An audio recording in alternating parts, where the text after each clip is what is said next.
उपराष्ट्रपति जगदीप धनखड़ मध्य प्रदेश सरकार के कृषि उद्योग समागम में हिस्सा लेने नरसिंहपुर पहुंचे। इस मौके पर उपराष्ट्रपति धनखड़ ने सरकार को सलाह दी। इसके तहत हर किसान के खाते में 35,000 रुपए सीधे पहुंचेंगे। उनका कहना है कि दुनिया के कुछ देशों में ऐसा हो रहा है। उपराष्ट्रपति जगदीप धनखड़ ने अपील की है कि सांसद, विधायक, बड़ी कंपनियां, स्वयंसेवी संस्थाएं कम से कम एक गाँव को गोद ले यहाँ पर एग्रो एंटरप्रेन्योर तैयार करें, ताकि किसान केवल खेती तक आधारित न रहे बल्कि वह व्यापार भी कर सके। किसानों की व्यापार में भागीदारी बढ़ेगी तभी वह समृद्ध होगा।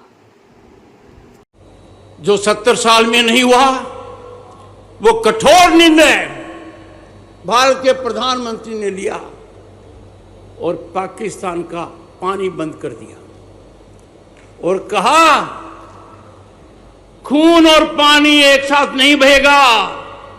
यह बहुत बड़ा संदेश दिया है। जिनका सिंदूर उजरा उनका लाज रखी है। आज का भारत साहसी है, आत्मविश्वासी है और दुनिया को समझ में आ गया है।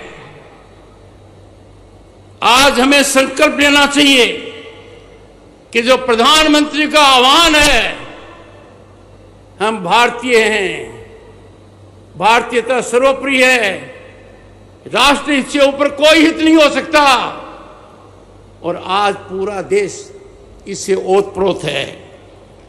पिछले दशक में भारत ने बड़ी आर्थिक उछाल लगाई, बड़ी जबरदस्त लगाई। हम बहुत कमजोर स्थिति में थे दुनिया में, पर एक बड़ी खुशखबरी है। आज भारत दुनिया की चौथी महाशक्ति अर्थव्यवस्था में बना है। हमने किन को पीछे छोड़ा? हमने फ्रांस को छोड़ दिया, इंग्लैंड को छोड़ दिया, जापान को छोड़ दिया। अब किसकी बारी है? जर्मनी की। और बहुत ही जल्दी भारत दुनिया की तीसरी बड़ी महाशक्ति बनने वाला है। आप पूरे देश में देख रहे हो कि ढांचा किस तरीके से बढ़ रहा है। विकसित भारत का रास्ता किसान के खेत से जाता है। विकसित भारत का रास्ता गांव से निकलता है। विकसित भारत की कुंजी किसान के पास है और उस किसान को आप सर्जन कर रहे हैं, वो संकल्पित हो रहा है और अर्थव्यवस्था में बहुत बड़ा उछाल आएगा। पूरे देश में विकसित भारत के लिए एक महायज्ञ चल रहा है जो हर किसी की आहुति मांगता है, पर सबसे निर्णायक आहुति किसान की है। और मैं मानकर चलता हूं कि मेरे किसान भाई पूरी तरह सजग हैं। ये लक्ष्य हम प्राप्त कर कर रहेंगे। पर मैं आग्रह करूंगा किसान भाइयों से, आप अपने आप को उत्पाद तक सीमित मत रखो। आपको इसकी मार्केटिंग में भी पढ़ना चाहिए। आपको इससे जुड़े कृषि उद्योगों से भी आगे बढ़ना चाहिए। तभी तो किसान की उन्नति होगी। किसान को व्यापार में आना चाहिए, उद्योग में आना चाहिए।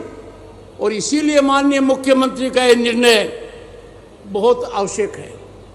मैं मानकर चलता हूं कि मध्य प्रदेश वो प्रांत होगा जहां किसान उद्यमी ज्यादा से ज्यादा होंगे। I have said on several occasions, farmers must emerge as entrepreneurs in agro sector. Our farmers must define entrepreneurship. I call them agripreneurs. We must have agripreneurs in millions who will engage with agro-produce marketing, agro-produce value addition, who will lead in dairying, in vegetables and fruits. और ये खुशी की बात है कि आज के दिन किसान के साथ संवाद हो रहा है। देश में 730 कृषि विज्ञान केंद्र हैं और Indian council of agriculture research, भारतीय कृषि अनुसंधान परिषद की अनेक संस्थाएं हैं। वो सब सजग हो गई हैं, जागृत हो गई हैं और मुझे प्रसन्नता का विषय है कि जिस ओर मैंने ध्यान आकर्षित मुंबई में करवाया था वो आज के दिन जमीनी हकीकत है। किसानों का सरकार का समर्थन बहुत ज्यादा है। किसान को हर तरीके से सरकार मदद कर रही है। पीएम किसान निधि सम्मान सीधा किसान के खाते में जाता है, पर अब आवश्यकता है कि बाकी सहायता जो किसान को मिल रही है वो सीधी किसान के खाते में जाए, क्योंकि इससे किसान को बहुत बड़ा फायदा होगा। आज मैं मंच से ऐलान करना चाहता हूं सभी के लिए कि कृषि सिर्फ आर्थिक क्षेत्र नहीं है, कृषि का उद्योग से भारी लगाव है और माननीय मुख्यमंत्री ने यह पहल की है। हमारी आधी आबादी कृषि पर आधारित है। इसको देखकर मुझे बड़ा अच्छा लगा कि मैंने आज कृषि उद्योग समागम का उद्घाटन किया। मैं किसान भाइयों को सलाम करूंगा।